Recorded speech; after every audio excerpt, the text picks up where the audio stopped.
'యాత్ర 2' సినిమాకు సంబంధించిన సెన్సార్ మీద అభ్యంతరాలు తెలుపుతూ నిర్మాత నట్టికుమార్ ఒక లేఖను రాయడం జరిగింది. అయితే ఆయన అభ్యంతరాలను పక్కన పెట్టి సినిమాకు సెన్సార్ చేయటం అనేది ఇప్పుడు హాట్ టాపిక్‌గా మారింది.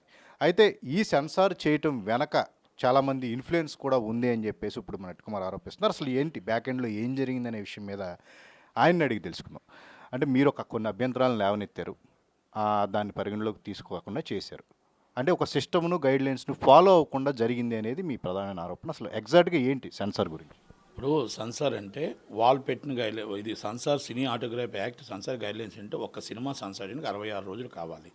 66 రోజుల్లో సినిమాని మొత్తం టోటల్గా మనం ఏదైనా ఒక ల్యాండ్ ఆర్డర్ ప్రాబ్లం కానీ, లేకపోతే కులమత విభేదాలు కానీ, లేకపోతే పొలిటికల్ సెటైర్లు కానీ ఏమైనా సినిమా ఉంటప్పుడు ఆ స్క్రిప్ట్ ముందు మెంబర్స్కి పంపించి ఆ మెంబర్స్ మొత్తం చదువుకున్నాక సినిమా చూసిన తర్వాత ఆ సినిమా స్టడీ చేసిన తర్వాత దాని మీద సెన్సార్ అధ్యయనం చేసి సెన్సార్ ఇవ్వాలి.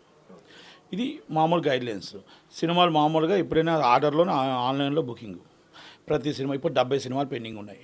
70 సినిమాలు కాదని ఆర్డర్లో చూడకుండా ఈ సినిమాని అంత అర్జెంటుగా 22వ తారీఖు నాడు మేము లెటర్ పెట్టాం. 23 చూడాల్సిన అవసరం వచ్చింది. వాళ్ళ అప్లికేషన్ ఎప్పుడు పెట్టారు?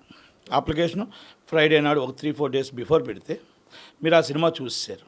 అంటే ఆ సినిమా చూసారంటే నేనేమంటానంటే స్టేట్ గవర్నమెంట్ ఇంప్లుయెన్స్ కానీ, సెంట్రల్ గవర్నమెంట్ ఇంప్లుయెన్స్ కానీ, లేదనుకుంటే ఏదైనా ఇంకొక రకంగా ఇంప్లుయెన్స్ కానీ సెన్సార్ ఆఫీసర్కి వచ్చి ఉండొచ్చు. దానివల్ల సెన్సార్ కూడా చూసారో లేదో కూడా తెలియదు.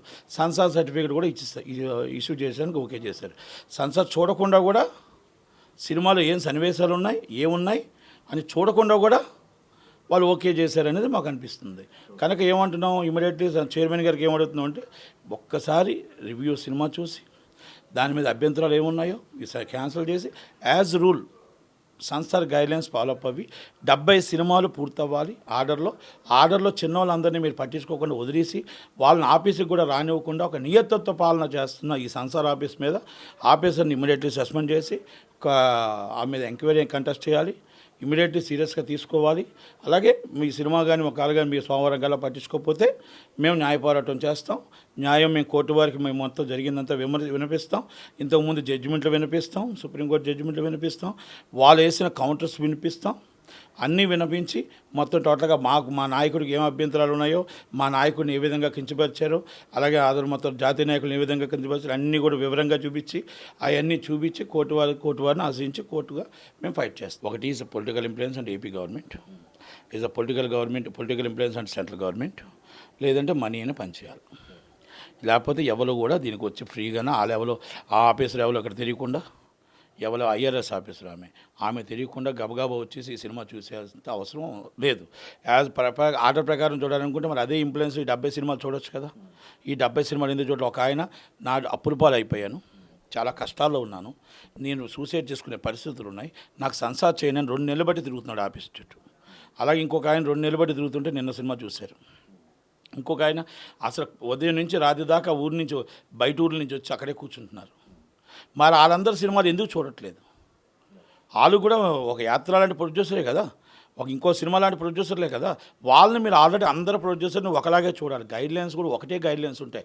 మీరు ఇంకో సినిమాకు ఒక గైడ్లైన్స్, ఇంకో సినిమాకు ఒక గైడ్లైన్స్, ఈయన చిన్న నిర్మాతను ఒక గైడ్లైన్స్, పెద్ద నిర్మాతను ఒక గైడ్లైన్స్, మిడిల్ నిర్మాతను ఒక గైడ్లైన్స్ లేవు ఇక్కడ.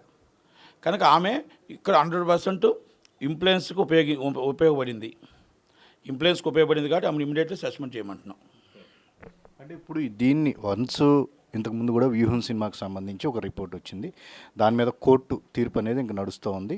మళ్ళీ రీసెన్సార్ ఏం చేయాలి అంటే ఏంటంటే ఇలాంటి సినిమాలను పర్టికులర్గా సినిమా వైపు నుంచి, ఛాంబర్ వైపు నుంచి కానీ, నిర్మాతల మండలి వైపు నుంచి కానీ వీటికి అడ్డుకట్ట వేయడానికి ఏమన్నా చర్యలు తీసుకోవడం మంచిదంటారా? ఎట్లాగది కంపల్సరీ తీసుకోవాలండి. ఛాంబర్ వైపు, కౌన్సిల్ వైపు కూడా తీసుకోవాలా. కౌన్సిల్ వైపు తీసుకొని ఛాంబర్ నుంచి కూడా ఎన్నో ఫోన్లు చేస్తున్నా కూడా ఆమె చిన్న సినిమా నిర్మాతలు చాలామంది ఛాంబర్కి వచ్చి కంప్లైంట్ పెడుతున్నారు. ఛాంబర్ కూడా పెద్ద చూడనట్టు వదిలేస్తుంది.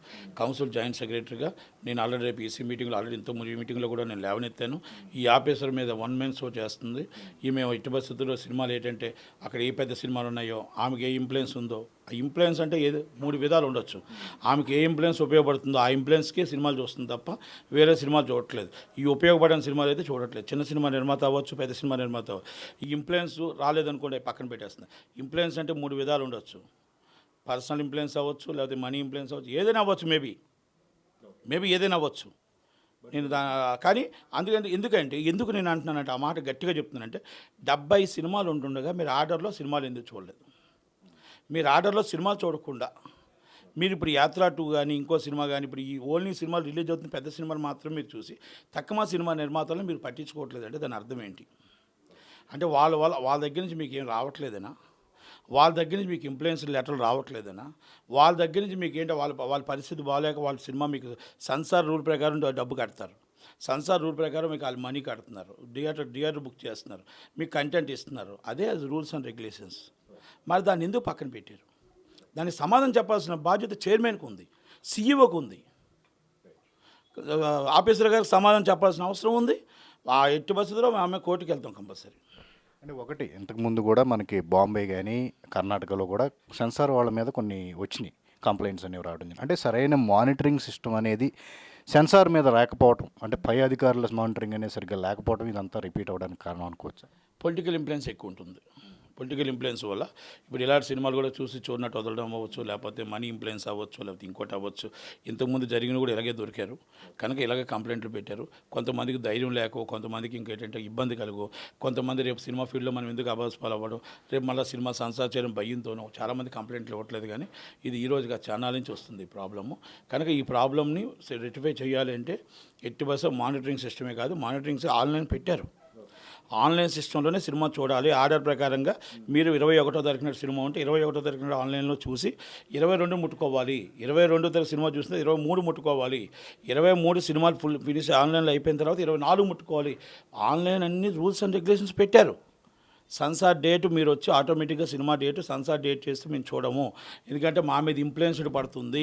మేము సెన్సార్ డేట్ వేస్తే మేము ఏదో ఆల్రెడీ మేము చెప్పేసినట్టు మీకు అయిపోతుంది. కనుక ఆటోమేటిక్గా మీరు సినిమా చూసి మీ సెన్సార్ సినిమా అయిపోతుంది అనే ఉద్దేశంతోనే మీరు సెన్సార్ డేట్ వేస్తున్నారు. అంటే అంత ధైర్యంగా డేట్ 8వ తారీఖు వేశారంటే మీరు చెప్పబట్టే కదా, మీరు చూడకుండా కూడా సెన్సార్ సర్టిఫికేట్ ఇచ్చినట్టే కదా అని అర్థం.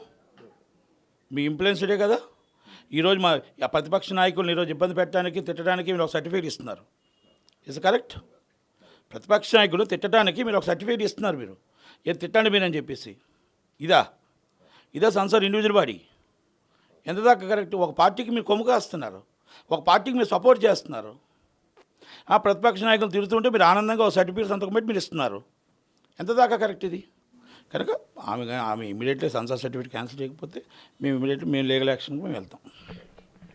సో ఇది నటికుమార్ చెప్తున్నారు ఏంటంటే సెన్సార్కి సంబంధించిన గైడ్లైన్స్ని ఫాలో అవ్వాలి, దీని మీద మానిటరింగ్ సిస్టమ్ ఉన్నట్టు కూడా ఇన్ఫ్లుయెన్స్ వల్ల కొన్నిసార్లు అంటే ఎలాంటి ప్రతిపక్ష నాయకులను ఇబ్బంది పెట్టేలాగా కూడా కొంతమంది పొలిటికల్ లీడర్స్ ఎవరైతే ఉంటారో ఇన్ఫ్లుయెన్స్ చేసి ఈ రకమైన చర్యలకు పాల్పడుతున్నారు.